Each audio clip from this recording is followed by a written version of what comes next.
Episode की शुरुआत Jiang से होती है, जो बोलता है कि वो भी अपने फादर की तरह एक फुटबॉल लवर है, लेकिन वो उसके फादर की तरह इंजरी की वजह से कभी भी गिव अप नहीं करेगा। वो प्रोफेशनल फुटबॉल प्लेयर बनकर रहेगा। पर जब उसको इंजरी हुई थी, तब से उसकी मॉम यीफान उसके फुटबॉल खेलने के खिलाफ थी। लेकिन तब उसके फादर का कहना था कि जिस चीज़ के लिए जियांग ने चाइल्डहुड से इतनी मेहनत की है, सिर्फ एक छोटी सी इंजरी के लिए उसे वो छोड़ना नहीं चाहिए। उसकी मॉम फुटबॉल के लिए मान तो गई थी, लेकिन उन्होंने जियांग से एक प्रॉमिस भी लिया था कि जब भी उसे फिर से इंजरी होगी तो फुटबॉल खेलना लाइफ टाइम के लिए छोड़ देगा और ओवर प्रैक्टिस नहीं करेगा। उसके बाद से जियांग के फादर हमेशा उसके साथ प्रैक्टिस में रहते थे, लेकिन ओवर प्रैक्टिस की बात दोनों बाप बेटे ने यीफान से छुपा कर रखी थी। आज भी दोनों यीफान की ड्यूटी से घर आने से पहले ही प्रैक्टिस करके घर पर आ जाते हैं और यीफान के सामने ऐसा दिखाते हैं कि दोनों तो घर में ही थे, टीवी देख रहे थे। घर आने के बाद यीफान जियांग को स्कूल के स्पोर्ट्स कॉम्पिटिशन में पार्टिसिपेट करने से मना कर देती है, पर जियांग ऐसा नहीं कर सकता था। वो खुद ही क्लास का स्पोर्ट्स रिप्रेजेंटेटिव है, तो फिर वो भला कैसे स्पोर्ट्स में पार्ट ना ले। पर यीफान इस बारे में कुछ भी नहीं सुनना चाहती थी। उसके मुताबिक क्लास के बाकी स्टूडेंट्स भी तो है ना, वो पार्ट ले लेंगे। उसे इस इंजरी के साथ अभी स्पोर्ट्स करने की ज़रूरत नहीं है और उसे स्टडी पर भी थोड़ा सा फोकस करना चाहिए। बिना पढ़ाई के सिर्फ स्पोर्ट्स से वो आगे नहीं बढ़ सकता। इन्हीं बातों को लेकर दोनों की बहुत बड़ी आर्ग्यूमेंट हो जाती है, लेकिन उनकी ये बातें चैन सुन लेती हैं। उसे बहुत ज़्यादा बुरा फील हो रहा था कि इंजरी के बाद भी जियांग अकेले क्लास के लिए खेल रहा है और क्लास को जिताने के लिए कितनी मेहनत कर रहा है। इसीलिए वो उसे टाइम पर अपनी रूम से जियांग को आवाज़ देती है और उसे प्रॉमिस करती है कि वो 1500 मीटर रेस में पार्टिसिपेट करेगी, जो सुनकर वो बहुत ज़्यादा खुश होता है। अगले दिन अब वो खुद ब्रेड बनाकर चैन को खाने के लिए देता है और अब से हर रोज़ स्कूल के बाद चैन की ट्रेनिंग होने वाली थी, लेकिन वो जियांग से प्रॉमिस लेती है कि वो उसकी मॉम को स्पोर्ट्स में पार्टिसिपेट करने के बारे में नहीं बताएगा। अब जियांग प्रॉमिस तो कर देता है, पर उसे समझ नहीं आ रहा था कि आखिर चैन की मॉम उसकी स्पोर्ट्स में पार्टिसिपेट करने के खिलाफ क्यों है, और ना ही चैन उसे कुछ खुलकर बताती है। पर अब उसी दिन से जियांग रेसिंग के लिए चैन को ट्रेनिंग देने लगता है, तो वहीं उसी 800 मीटर रेस में पार्टिसिपेट कर रही थी, इसीलिए वो ट्रेनिंग के लिए सॉन्ग से मदद मांगती है। पर सॉन्ग उसे जियांग से ट्रेनिंग लेने के लिए बोलता है। वैसे भी वो स्पोर्ट्स डे में अनाउंसर का काम करने वाला है, इसीलिए वो खुद भी किसी स्पोर्ट्स में पार्ट नहीं लेगा। कुछ दिनों बाद अब स्पोर्ट्स डे आता है, जहाँ पर चैन अपने रेस के लिए बहुत ज़्यादा नर्वस थी। कुछ देर बाद जियांग रेस में पार्टिसिपेट करता है, जहाँ उनके क्लास के सभी बच्चे उसके लिए चेयर अप कर रहे थे और उस रेस में वो फर्स्ट आता है। फिर बारी आती है चैन की, जो कि 1500 मीटर रेस में पार्टिसिपेट कर रही थी। उसके लिए पूरी क्लास तो चेयर अप करती है, लेकिन स्पेशली सॉन्ग माइक पर चैन के लिए चेयर अप करता है, जिससे उसे काफ़ी अच्छा फील होता है। उसके बाद चैन की रेस शुरू होती है, जिसमें वो बहुत ही अच्छा परफॉर्म कर रही थी। बीच में उसकी हेल्थ थोड़ी ख़राब हो रही थी, लेकिन वो खुद को संभाल कर रेस कंप्लीट करती है और उसे 3rd पोजीशन मिलती है। पर रेस कंप्लीट होते ही चैन बेहोश हो जाती है। ये देखकर सॉन्ग तुरंत उसके पास आता है और उसे उठाकर स्कूल की क्लिनिक में लेकर जाता है। कुछ ही देर में चैन होश में आ जाती है और स्कूल की डॉक्टर से सॉन्ग को पता चलता है कि लो ब्लड प्रेशर की वजह से वो बेहोश हो गई थी। तभी वहाँ पर शी आती है, जो सॉन्ग को बताती है कि चैन ने सुबह से कुछ भी नहीं खाया था। ये सुनकर सॉन्ग उसके लिए खाना लेने के लिए बाहर जाता है। फिर शी जब चैन के पास आती है तो उसे चैन उसके पीरियड्स होने के बारे में बताती है और वो सैनिटरी पैड लाना भूल गई थी, इसलिए शी अब उसके लिए सैनिटरी पैड लेने के लिए बाहर जाती है। लेकिन दुकान में सॉन्ग शी को देख लेता है, जो कि उसके सामान के लिए भी पे करना चाहता था। लेकिन शी यहाँ पर उसे सैनिटरी पैड के बारे में बताना नहीं चाहती थी, लेकिन सॉन्ग को पता चल ही जाता है, जिससे दोनों को काफ़ी एम्बैरस फील हो रहा था। इधर जियांग अपनी रेस खत्म करके चैन के पास आता है। वो उस वक्त रेस में था, इसीलिए उसे तब चैन के बेहोश होने के बारे में पता नहीं चला और उसे अपने स्कोर को लेकर भी कोई फिक्र नहीं थी। उसे तो सिर्फ चैन की फिक्र हो रही थी। तभी वहाँ पर शी, सॉन्ग और उनकी एक क्लासमेट आती है, जिससे उन्हें पता चलता है कि उनकी क्लास को सबसे ज़्यादा पॉइंट्स मिले हैं और उनकी क्लास चैंपियन कैटेगरी में आ चुकी है। साथ ही चैन और जियांग को उनके स्पोर्ट्स में जीतने पर प्राइज़ भी मिलेगा। ये जानकर वो दोनों ही बहुत ज़्यादा खुश थे। उनको जल्दी ही ग्राउंड पर प्राइज़ लेने के लिए जाना था, पर चैन को ड्रिप लगी हुई थी और डॉक्टर वहाँ पर नहीं थे, तो जियांग खुद ही उसका नीडल निकाल लेता है और सभी लोग खुशी खुशी ग्राउंड पर जाते हैं प्राइज़ लेने के लिए। बाकी क्लास के स्टूडेंट्स हार कर गुस्से में उनकी क्लास की इंसल्ट कर रहे थे और सबसे ज़्यादा जियांग और चैन के बारे में बुरा भला कह रहे थे। तब उनकी क्लास भी मिलकर जियांग और चैन को डिफेंड करती है और बाकी क्लासेस को इंसर्ट करती है। इस मामले में चुप रहने वाली शी और हर टाइम पढ़ाई करने वाला लीडियान भी पीछे नहीं रहते। वो दोनों भी अपने क्लासमेट को डिफेंड करने के लिए खड़े थे। उसके बाद जियांग, चैन और सॉन्ग हॉस्पिटल जाते हैं, जहाँ पर उनके पेरेंट्स काम करते थे। क्योंकि आज चैन की मॉम लिन उन्हें लंच पर लेकर जाने वाली थी, इसीलिए वो लोग वहाँ पर आए थे। कुछ देर बाद लिन उनके पास आती है, जो चेन के हाथ में नीडल का मार्क देखकर समझ जाती है कि उसकी हेल्थ खराब हो गई थी, और चेन का सर्टिफिकेशन देखकर वो समझ जाती है कि उनके मना करने के बावजूद भी उसने स्पोर्ट्स में पार्टिसिपेट किया था। ऊपर से उन्हें ये भी पता चल जाता है कि इंजरी के बाद भी जियांग ने भी स्पोर्ट्स में पार्टिसिपेट किया था। ये सब जानकर उनको काफ़ी गुस्सा आता है। वो वहाँ से चली जाती है। चैन फिर लिन को समझा रही थी कि उसे कुछ नहीं हुआ है, वो बिल्कुल ठीक है, लेकिन उसकी मॉम बिल्कुल भी शांत नहीं होती है। लिन के गुस्से से दोनों लड़के समझ चुके थे कि चैन को कोई तो हेल्थ इश्यू है। लिन कभी भी छोटी बात पर ओवर रिएक्ट नहीं करती। अगर उन्हें इतना गुस्सा आ रहा है तो ज़रूर चैन की हेल्थ इश्यू का मामला सीरियस है। इसलिए रात को दोनों ही अपने पेरेंट्स से चैन को क्या हेल्थ इश्यू है इस बारे में पूछते हैं, लेकिन दोनों के पेरेंट्स उन्हें खुलकर कुछ भी नहीं बताते, बस चैन की ज़्यादा केयर करने को बोलते हैं और इस बारे में उसके पेरेंट्स से बात करने के लिए मना करते हैं। इधर चैन अपने सर में एक स्ट्रेच मार्क्स नोटिस करती है। ये मार्क चाइल्डहुड से उसके सर पर था, लेकिन उसे कोई भी आइडिया नहीं था कि ये मार्क उसके सर में कैसे आया। फिर चैन अपने लैपटॉप में देखती है कि उसके बहुत से क्लासमेट्स ने उसे मैसेज भेजा है। सभी उसकी हेल्थ को लेकर फिक्र कर रहे थे। सभी लोगों से इतना प्यार देखकर वो बहुत ज़्यादा खुश थी।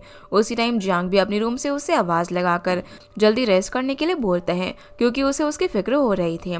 अगले दिन अब स्कूल जाने से पहले सॉन्ग चैन को बहुत सारी कैंडी देता है, ताकि जब भी उसका शुगर लेवल लो हो तो वो उन्हें खा सके। सॉन्ग उसको बहुत ही केयरफुली ट्रीट कर रहा था, लेकिन जियांग तो चैन को नॉर्मली ट्रीट करता है। चैन भी समझ चुकी थी कि उसे ऑकवर्ड फील ना हो, इसीलिए जियांग उसे नॉर्मल ट्रीट कर रहा है, पर अंदर से वो उसके लिए बहुत ज़्यादा केयर करता है। उसके बाद क्लास में उनके teacher book crossing event announce करते हैं, जिसमें उन सभी को पार्ट लेना होगा। इस इवेंट में सभी लोग अपना नाम सीक्रेट रखकर किसी एक क्लासमेट को अपनी एक फेवरेट बुक गिफ्ट करेंगे।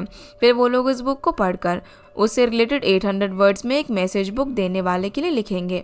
ये सुनकर शी चेन, सॉन्ग और जियांग को टी पार्टी के लिए इनवाइट करती है। वैसे भी उसे सॉन्ग को ट्रीट देनी थी, क्योंकि उसने ऐसे राइटिंग में उसकी हेल्प की थी, इसमें शी को प्राइज़ भी मिला था। उसके बाद वो लोग टी पार्टी करने के लिए बाहर जाते हैं, जहाँ पर शी सॉन्ग की फेवरेट बुक के बारे में पूछती है, क्योंकि वो उसे वही बुक देना चाहती थी। अब वैसे सॉन्ग की कोई फेवरेट बुक तो नहीं थी, उसके पास जो भी बुक होती थी वो उन सभी को पढ़ लेता था। थोड़ी देर बात करने के बाद शी चैन को अपने घर पर लेकर जाती हैं, ताकि वो वहाँ से कोई एक बुक सिलेक्ट कर पाए। शी का घर भी बहुत ही बड़ा था, जो देखकर चैन शॉक हो जाती है।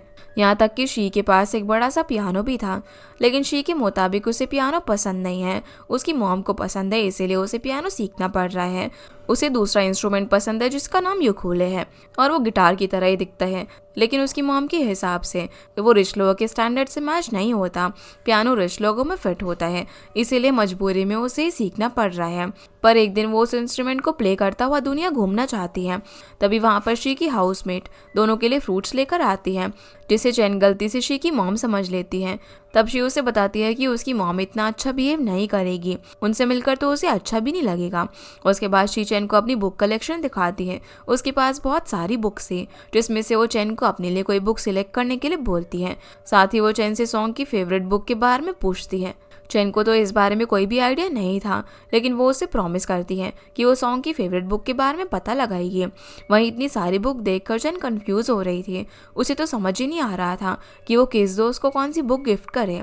तब शी उसे सजेस्ट करती है कि उसे कोई ऐसी बुक सिलेक्ट करनी चाहिए जो कि उसकी लाइफ को और उसकी पर्सनालिटी को रिप्रेजेंट करे। इसीलिए घर जाने के बाद चैन अपनी मॉम से एक अच्छी बुक मांगती है। उनके पास बहुत सारी बुक्स थी, लेकिन वो सभी मेडिकल बुक्स थी, जो कि बिल्कुल भी उसकी पर्सनालिटी से मैच नहीं होती। उसे समझ नहीं आता कि वो बुक क्रॉसिंग इवेंट में अब करे तो क्या करे। अगले दिन हम जियांग और सॉन्ग को देखते हैं, जो कि स्कूल जाने के लिए चैन का वेट कर रहे थे। तभी चैन अपने घर से निकलती है और उन्हें न्यूरोसाइकोलॉजी नाम की एक बुक दिखाती है। ये बुक चैन को उसकी मॉम ने दी थी बुक क्रॉसिंग इवेंट के लिए, और कहीं ना कहीं चैन इस बुक के साथ खुद को रिलेट कर पा रही थी, इसीलिए उसने उस बुक को चूज़ किया था।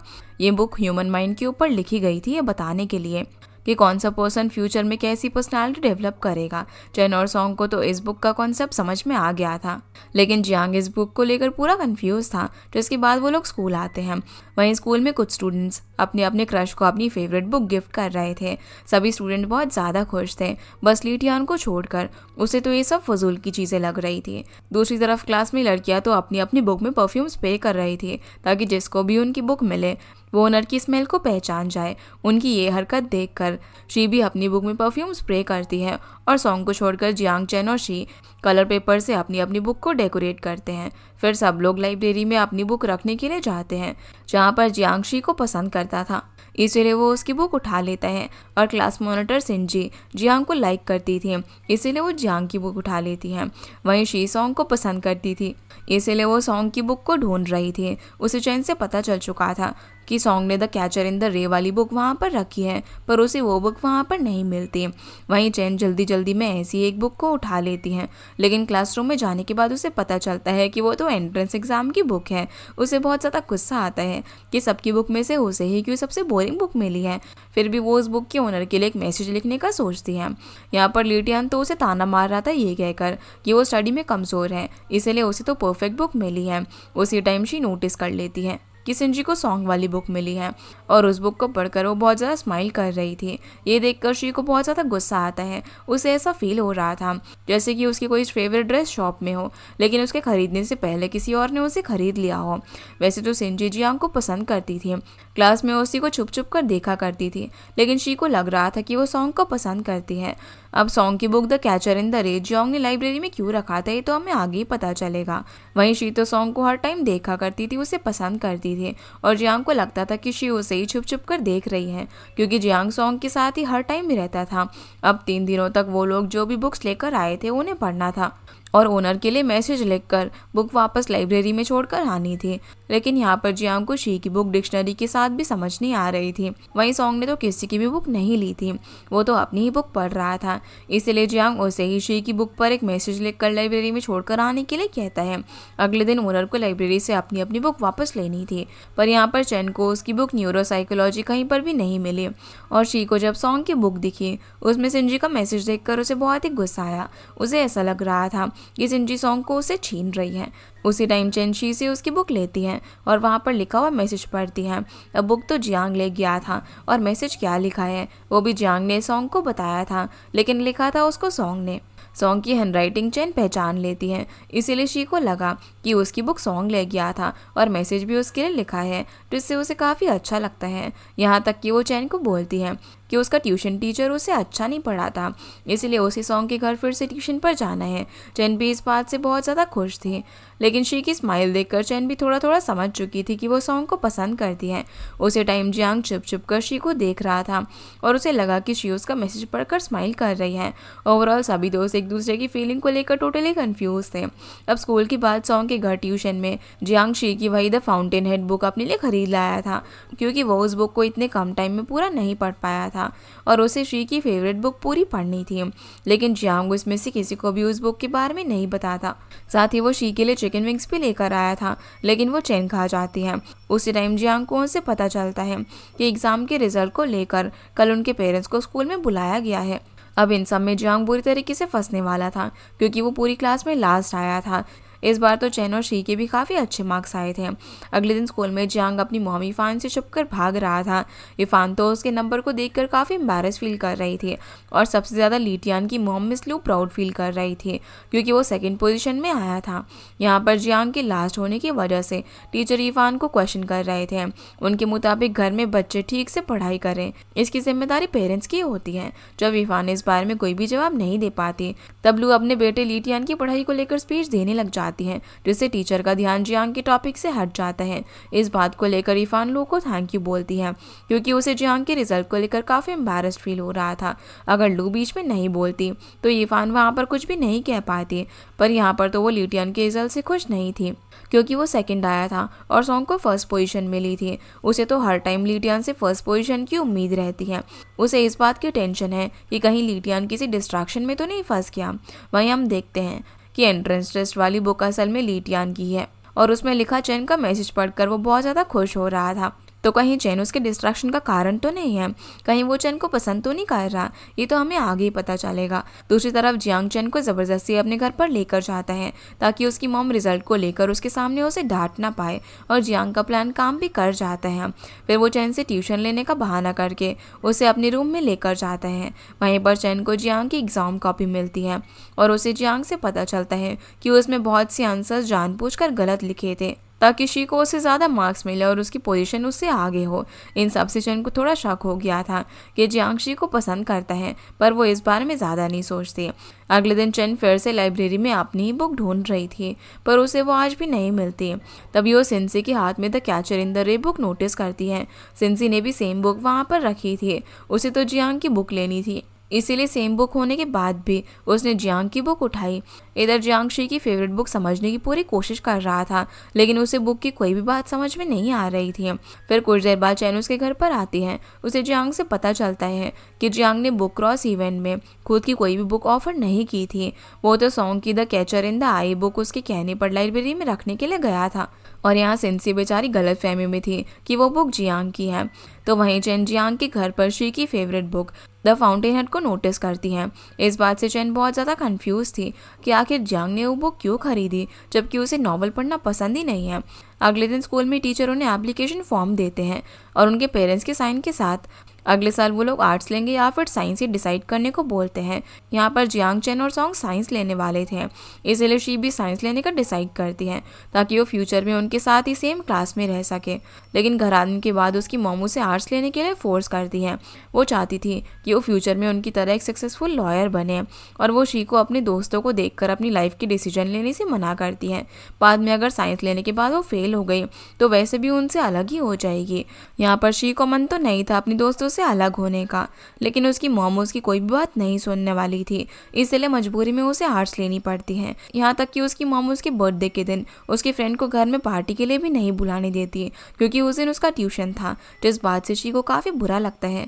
लेकिन उसकी मॉम उसकी फीलिंग्स को कभी भी नहीं समझती थी। अगले दिन शी जब जियांग, सॉन्ग और चेन को सिंजी के साथ देखती है तो उसे बहुत ही बुरा लगता है। फिर चेन जब शी से उसके बर्थडे सेलिब्रेशन के बारे में पूछती है तो शी उसे बताती है कि ट्यूशन की वजह से वो अपना बर्थडे नहीं मनाएगी। चेन समझ चुकी थी कि वो बहुत ज़्यादा दुखी है, उसका बहुत ही मन है अपना बर्थडे सेलिब्रेट करने का, इसीलिए उन लोगों ने शी के लिए एक सरप्राइज़ प्लान कर रखा था। जब स्कूल की क्लास ख़त्म होती है तो सिंजी प्रोजेक्टर में एक वीडियो प्ले करती है जहाँ पर क्लास के सभी स्टूडेंट्स शी को बर्थडे विश कर रहे थे। अब जाकर उसे समझ में आता है कि उसके दोस्त सिंजी से किस बारे में बात कर रहे थे, और सभी दोस्तों से मिले बर्थडे विशेस से वो बहुत ज़्यादा खुश थे। यहाँ पर आज ही उनके 10th का लास्ट क्लास था। अब अगले साल वो लोग अलग स्ट्रीम में होंगे, इसीलिए क्लास मॉनिटर सिंजी सभी से बोलती है कि भले ही वो सब अलग अलग स्ट्रीम चुनेंगे, लेकिन वो सभी हमेशा अच्छे दोस्त रहेंगे। मिडिल स्कूल की स्पेशल दोस्ती वो लोग कभी भी नहीं भूलेंगे। इसके बाद हम जियांग, चेन और सॉन्ग को देखते हैं जो कि शी को उसके बर्थडे पर इंस्ट्रूमेंट और एक केक गिफ्ट करते हैं। शी को ये दोनों ही बहुत ज़्यादा पसंद आता है। आज वो जियांग की भी काफ़ी तारीफ़ करती है, क्योंकि जियांग ने उसकी बर्थडे विश वाली वीडियो एडिट की थी, और ये जियांग का ही प्लान था कि क्लास के सभी स्टूडेंट उसे बर्थडे विश करें। शी से अपनी इतनी तारीफ़ सुनकर उसे काफ़ी अच्छा लगता है। फिर शी और चेन एक दूसरे से प्रॉमिस करते हैं कि भले ही उनका स्ट्रीम अलग हो, लेकिन वो लाइफ टाइम तक एक दूसरे के बेस्ट फ्रेंड रहेंगे और उनके बीच कोई भी नहीं आएगा। घर जाने से पहले अब शी सॉन्ग और चेन को हक करती है, जिससे सॉन्ग थोड़ा सा अनकंफर्टेबल होता है। जियांग तो सोच रहा था कि शी उसे भी हक करेगी, लेकिन वो उसे बिना हक किए ही घर चली जाती है। फिर जियांग के घर में चेन जियांग से पूछती है कि वो शी को क्यों थोड़ा सा डिफरेंटली ट्रीट करता है, लेकिन वो इसका कोई भी जवाब नहीं देता। इसीलिए अब से चेन उसे अच्छे से एग्ज़ाम देने की एडवाइस देती है, क्योंकि अब जब शी उनकी क्लास में नहीं है तो शी को आगे बढ़ाने की जियांग को कोई ज़रूरत नहीं पड़ेगी जानबूझकर गलत जवाब देने की। ऐसे ही अब कुछ दिन बीत जाते हैं और अब उनका समर वेकेशन चल रहा था। वेकेशन में स्कूल अथॉरिटीज़ उनके क्लास को ट्रिप पर ले जाने वाली थी, इसीलिए चेन शी को कॉल करके उसे भी ट्रिप पर आने के लिए कहती हैं, लेकिन शी इसके लिए मना कर देती है। उसे पहले से ही पता था कि उसकी मॉम उसे ऐसे फालतू ट्रिप में नहीं जाने देगी, लेकिन जिस दिन स्कूल ट्रिप होता है किसी तरीके से वो अपनी मॉम को मनाकर बस में आ जाती हैं, क्योंकि वो सॉन्ग के साथ टाइम स्पेंड करना चाहती थी और उसे डर था कि कहीं उसके एब्सेंस में सिंजी सॉन्ग के करीब ना आ जाए। शी भी उनके साथ अब ट्रिप में आ गई थी। ये जानकर चेन और जियांग बहुत ज़्यादा खुश थे, लेकिन बस में चेन सिंजी के साथ बैठी थी और दोनों काफ़ी हंसी मजाक कर रहे थे, इसीलिए शी को अकेला बैठना पड़ता है और उसको काफ़ी बुरा फील हो रहा था। फिर जब वो लोग होटल पहुंचते हैं तो टीचर शी को एक सिंगल रूम देते हैं, तब शी अकेली ना पड़ जाए, इसीलिए चेन उसे उसके साथ रूम शेयर करने के लिए बोलती है। चेन को सिंजी के साथ रूम मिला था और शी सिंजी के साथ रहना तो नहीं चाहती थी, लेकिन जब चेन उसे बहुत ही फोर्स करती है तो वो उसके साथ रूम शेयर करने के लिए मान जाती है। पर यहाँ अब चेन दोनों की बहुत ही अच्छी दोस्त बन चुकी थी, इसीलिए शी और सिंजी हमेशा ही चैन को अपनी साइड रखने की कोशिश करते थे, जो बात दोनों लड़के भी नोटिस करते हैं। कुछ देर बाद वो लोग बोटिंग करने एक लेक में जाते हैं, वहाँ पर कोई भी अकेला ना पड़ जाए। इस बात का सोचकर चैन सिंजी को सॉन्ग के साथ और जियांग को सिंजी के साथ बोटिंग करने के लिए भेज देती है और खुद अकेले बोटिंग करने लग जाती है। शी और सिंजी तो अपने क्रश के साथ बोटिंग करके बहुत ही ज़्यादा खुश थे, लेकिन यहाँ पर बोटिंग के दौरान चैन और जियांग के बीच कंपटीशन शुरू हो जाता है। इस बीच जियांग और चैन की बोट टकराने के कारण चैन पानी में गिर जाती है। लकीली सही टाइम पर जियांग उसे पानी से निकाल लेता है और चैन यहाँ पर बिल्कुल ठीक थी। उसके बाद वो लोग होटल आते हैं, जहाँ पर शी चैन को संजी के साथ रूम में भेज देती हैं और खुद चैन के लिए मेडिसिन लेने निकल जाती हैं। रास्ते में उसे जियांग मिलता है, जो उसके साथ अकेला टाइम स्पेंड करने के लिए उसके साथ मेडिसिन लेने के लिए जाना चाहता था, पर वो पहले उसे चैन से माफ़ी मांगने के लिए कहती हैं, क्योंकि उसी की वजह से चैन पानी में गिरी थी। जियांग भी उसकी बात मानकर चैन के पास जा ही रहा था कि तभी वो नोटिस करता है कि शी ने उसके साथ जाने से तो मना कर ही दिया था, पर वो सॉन्ग को मेडिसिन लाने के लिए उसके साथ चलने को बोल रही थी, जो बात जियांग को काफ़ी बुरी लगती है। अकेले बैठकर वो जब इस बारे में अच्छे से सोचता है, तब वो समझ पाता है कि शी तो हमेशा से ही सॉन्ग को पसंद करती थी, उसी को चुप चुप कर देखा करती थी, इसीलिए उसने बर्थडे के दिन सॉन्ग को हक किया था, उसे नहीं। जियांग ये सब सोचकर दुखी हो रहा था, तभी वहाँ पर चैन आती है, जो कि हंसी मजाक करके उसका मूड ठीक करती है। दोनों की वाइफ बहुत ही अच्छे से मैच हो रही थी, इसीलिए दोनों एक साथ काफ़ी खुश रहते थे। उसी टाइम हम सॉन्ग को नोटिस करते हैं, जो कि उन दोनों को हंसी मजाक करता हुआ दूर से देख रहा था। वो चैन के लिए जिंजर टी लाया तो था, लेकिन उन्हें एक साथ देखकर उसे थोड़ा सा बुरा फील होता है और वो यहाँ से चला जाता है, जिसे देखकर ऐसा लग रहा था कि वो चैन को पसंद करता हो। ऐसे ही अब उनकी ट्रिप खत्म हो जाती है और घर वापस आते टाइम सभी अपनी फीलिंग्स को लेकर काफ़ी कंफ्यूज थे। सभी के मन में कोई ना कोई बात चल रही थी, लेकिन कोई भी खुलकर एक दूसरे से इसके बारे में बात नहीं कर रहा था। उसके बाद शी जब घर पहुँचती है तो हमें पता चलता है कि शी ने अपनी मॉम से आने वाले एग्जाम में 10th पोजीशन लाने का प्रॉमिस किया है, इसीलिए उसकी मॉम ने उसे ट्रिप पर जाने की परमिशन दे दी थी। वहीं जियांग ने शी की favourite book the fountain head को दूर फेंक दिया था, शायद अब वो शी के लिए अपनी फीलिंग्स को धीरे धीरे ख़त्म करना चाहता था। इधर चैन जब उनके फेसबुक ग्रुप पर मैसेज करती है तो सॉन्ग पहले तो चैन और जियांग के क्लोजनेस के बारे में सोचता है, फिर वो सबसे पहले चैन के मैसेज का जवाब देता है, जैसे कि वो किसी भी हालत में चैन के लिए अपनी फीलिंग्स कम नहीं होने देगा। दूसरी तरफ ग्रुप में सॉन्ग का मैसेज देखकर शी उसका जवाब देती है, जैसे कि वो सॉन्ग को अपना बनाकर ही रहेगी। लेकिन इस सब के बीच में जियांग ने शी का मैसेज पूरी तरीके से इग्नोर कर दिया था, मतलब वो उसको लेकर अपनी फीलिंग्स अब सच में ख़त्म करना चाहता था। ऐसे ही कुछ दिनों में उनकी हॉलीडे ख़त्म होती है और उनकी 11th क्लास शुरू हो जाती है, जहाँ अब से शी उनसे अलग 8 सेमेस्टर में होती है। पहले दिन भी शी को देखकर जियांग बिल्कुल भी एक्साइटेड नहीं होता। ये देखकर सॉन्ग इसके बारे में पूछता है, तब जियांग का तो यही कहना था कि वो अपनी फीलिंग्स को लेकर कंफ्यूज था, असल में उसे सिंगल ही रहना है। उसके बाद वो लोग अपने क्लास में जाते हैं, लेकिन जब भी क्लास ख़त्म होती थी तो शी और चैन क्लास से भागकर बाहर एक दूसरे से मिलते थे। दोनों बेस्ट फ्रेंड्स एक दूसरे से दूर ही नहीं हो पा रहे थे। फिर उसी दिन सिंजी क्लास में एक टैलेंट शो की अनाउंसमेंट करती है, जो कि उनके स्कूल में होने वाला था और इसमें सभी क्लास एक दूसरे के खिलाफ कम्पीट करेंगे। यहाँ पर उनकी क्लास ने टैलेंट में तो डांस चुना था और सॉन्ग को ज़रा भी डांस नहीं आता था, इसीलिए वो प्रैक्टिस करना नहीं चाहता था। लेकिन जियांग और बाकी लोग सॉन्ग को इतना फोर्स करते हैं कि उसे पार्टिसिपेट करने के लिए मानना ही पड़ता है। पर प्रैक्टिस के टाइम सॉन्ग और चैन बहुत ही ख़राब डांस करते हैं, इसीलिए दोनों खुद ही ग्रुप से अलग हो जाते हैं ताकि उनकी वजह से पूरे ग्रुप का डांस खराब ना हो। उसी टाइम वहाँ पर शी आती है, जिसके साथ चैन बातें करने लगती हैं।